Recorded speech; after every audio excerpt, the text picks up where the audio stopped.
What's the hurry? You got to the Gnosis ahead of me, didn't you? Did you simply move faster? Or did you leak the information regarding the Golden House to me on purpose? No matter. Hand the Gnosis over, now! Don't make me take it from you!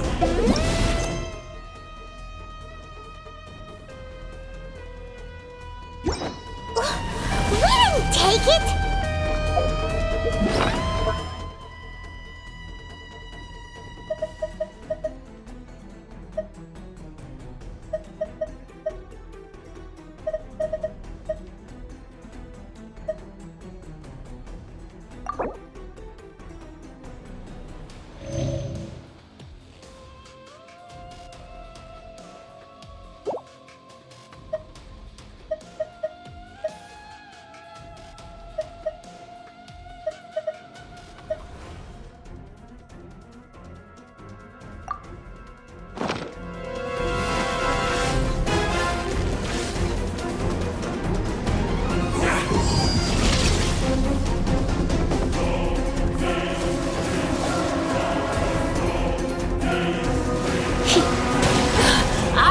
For you.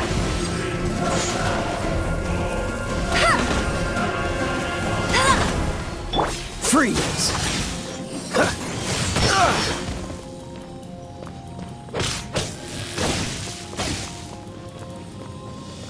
Cool it!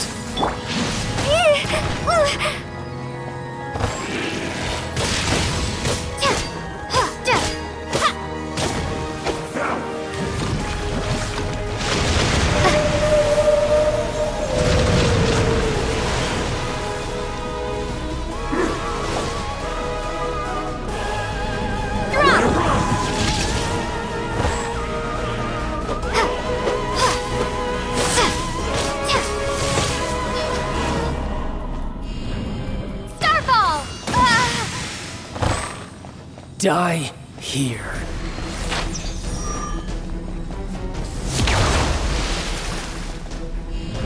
Drop! Dull.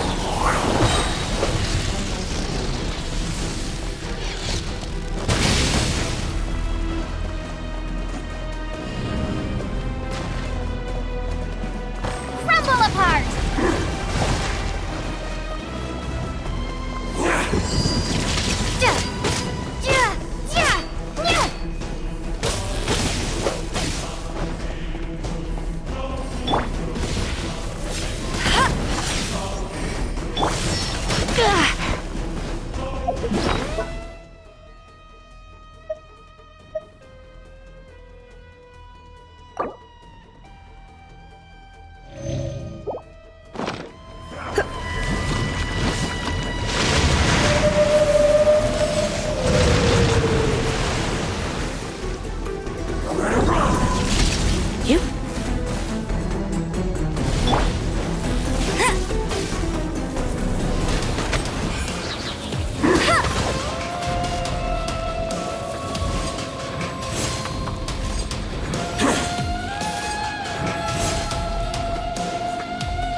You're cut above.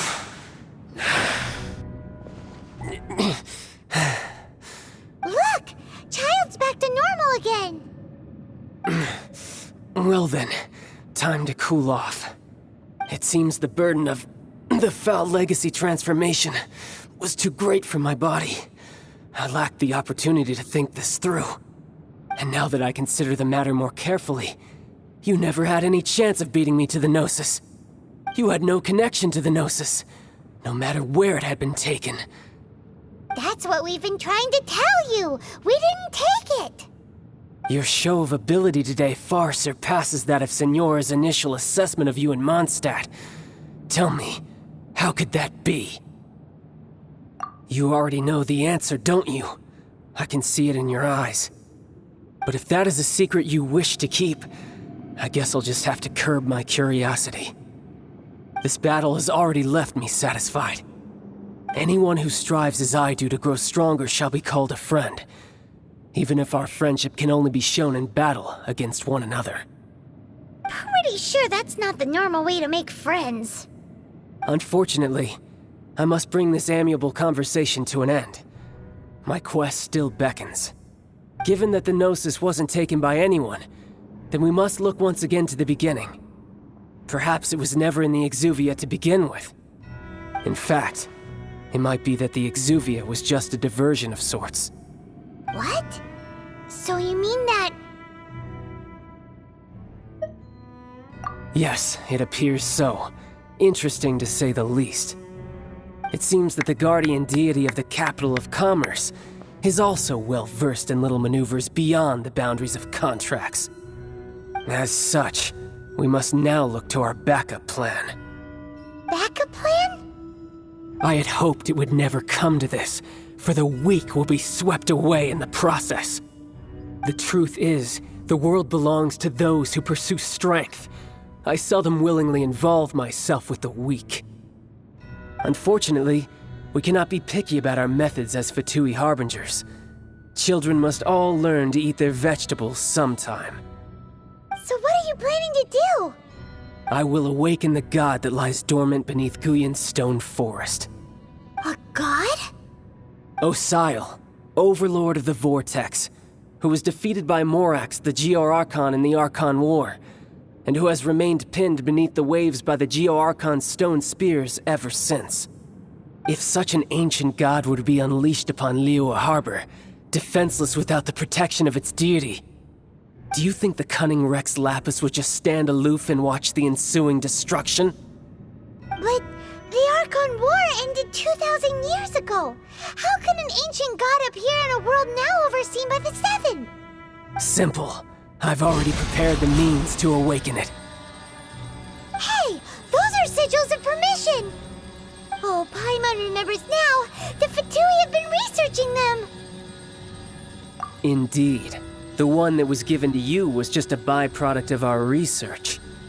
With the power of so many sigils of permission concentrated in one place, along with that which was bestowed upon me as a harbinger by our Tsaritsa, breaking the subduing might of the Geo-Archon spears for a time should be no obstacle. Using the powers of ancient gods in such a situation fails to interest me, and is largely against my principles. But knowing that such an action will not only force the Geo-Archon to show its hand, but you as well, that makes matters a little more intriguing.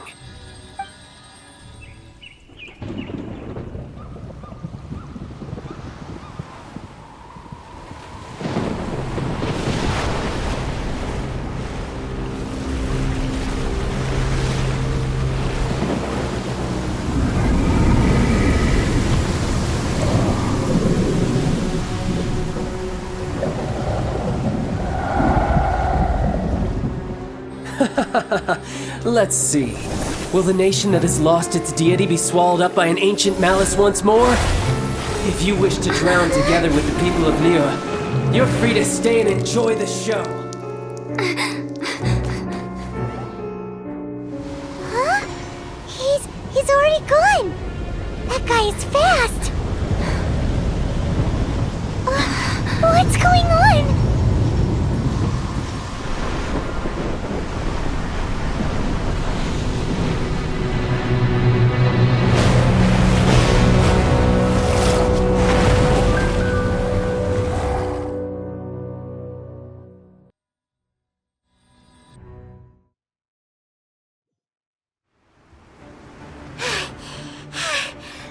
Exhausted. If we hadn't happened to see the Jade Chamber flying over just as we came out of the Golden House, we really wouldn't have known which way to go. Did we make it in time? Is the Overlord of the Vortex still in the sea? It hasn't destroyed Liyue yet, has it? What are you doing here? Huh? Hold on. It's the Adepti. What are you doing on the Jade Chamber? Paimon thought you were arguing with the Chising. Is the fighting over? Faced with a calamity of such magnitude, we have agreed to put our differences aside for now and unite against this common enemy. Oh, Paimon gets it. So how do you plan to defend Liyue? Just seeing this Overlord of the Vortex guy puts a pit in Paimon's tummy. even from all the way out here. It's not just you. We've got new Millilith recruits who can't even stand at attention without shaking. The force of an ancient god's presence seems to be too much for ordinary people to handle. Which is why we must stop that monster before it gets any closer to Liyue Harbor. So the Archon War was fought 2,000 years ago against enemies like that thing? Now that's scary. So will the power of the Qixing, Millilith, and Adepti gathered here be enough to stop that god? We've already discussed this together, and our conclusion is... not necessarily. What? But all of you are supposed to be the Guardians of Liyue. Can't you think of something? One certainly could. Huh? The Qixing did once research the matter of the Guizhong Ballista when it piqued their fancy. And as fate would have it, one who did craft the Guizhong Ballista with one's own hands is here. For what could you mortals ever learn of Adepti mechanisms? Yet, it would take one, but a little tinkering to turn this ballista into an engine of war beyond your wildest thoughts. I suppose this is one blessing from the Adepti that we should be thankful for. So be it. We shall use the upgraded Guizhong Ballista to fight off that god. All the Adepti here can lend their strength to man it. We haven't a moment to spare. Our battle begins now. Yep.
The three Adepti are manning the Guizhong Ballista. Do not let the Fatui disturb their work! All able Millilith, with me! Let's go help too! We Adepti have not faced a god in several millennia. Let one see what you're made of then. What strength remains within you, one wishes to witness.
That is Osial's divine power. I am very familiar with it. Be careful not to get hit.